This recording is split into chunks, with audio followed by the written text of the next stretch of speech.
Hey y'all, Mr. Tim's here. I was pushing a heavy pile of dirt with my backhoe, and you can see this good couple tons there of stuff. I was just kind of pushing, making a path through here, and my tire got a little sideways and I debeaded it. So this happened a couple days ago.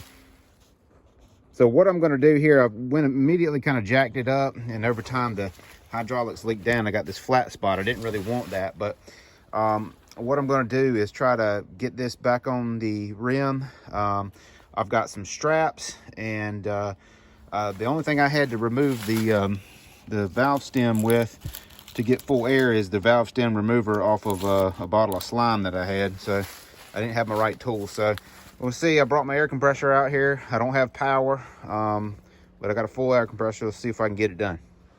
I actually had a heavier strap in the truck, so I kind of went with that. Then I got this valve stem remover tool off my slime bottle. That's all I got right now. I'm gonna take the valve stem off here, and hopefully I won't lose that. 110 pounds of air in. It's all kind of leaking down just a little bit.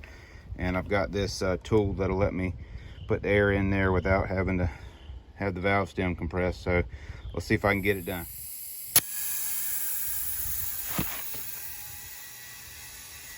Looks like it's taking it. Looks like it's getting ready to pop any minute. Hope I got enough air.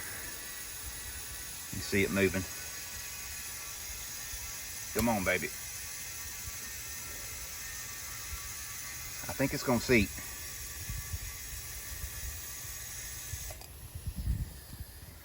I think it's gonna seat. I don't think the bead came off this side, so we're good on this side.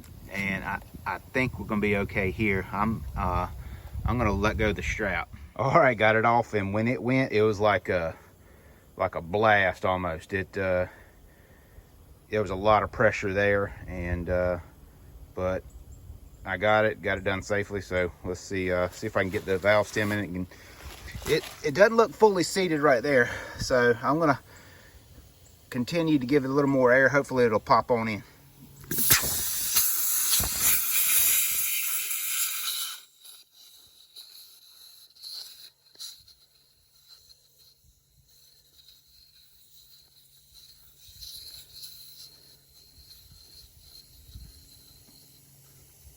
All right, so got it on there.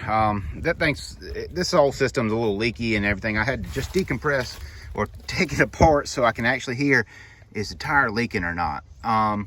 You know, I've got a bad spot in the rim right there, and that may be half of my problem. I may need to run this guy with a tube. The rest of it looks okay.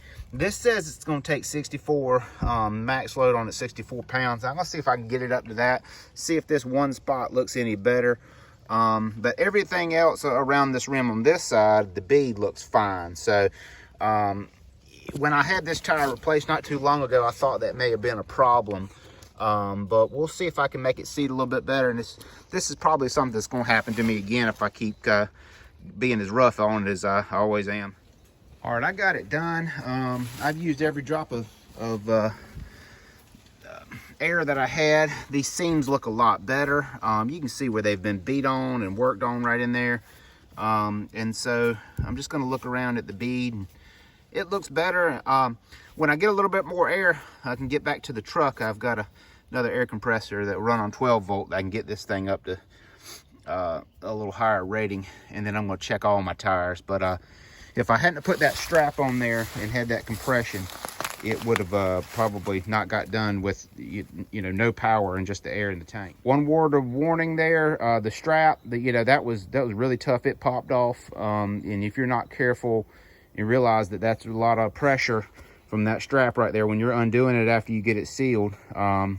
Maybe the safer thing to do is after you get it beaded, take the pressure back down on the tire, release your strap, and then come back, air it back up. But having limited air, I didn't want to lose any ground out here because I wanted to get this guy,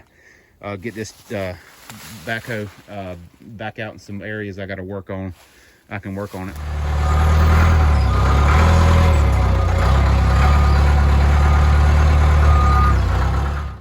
Well, I got it back over here to the yard where I keep her, and looks like the tire's going to be fine. I'm going to get the other compressor on it, check all the tires while I'm out here.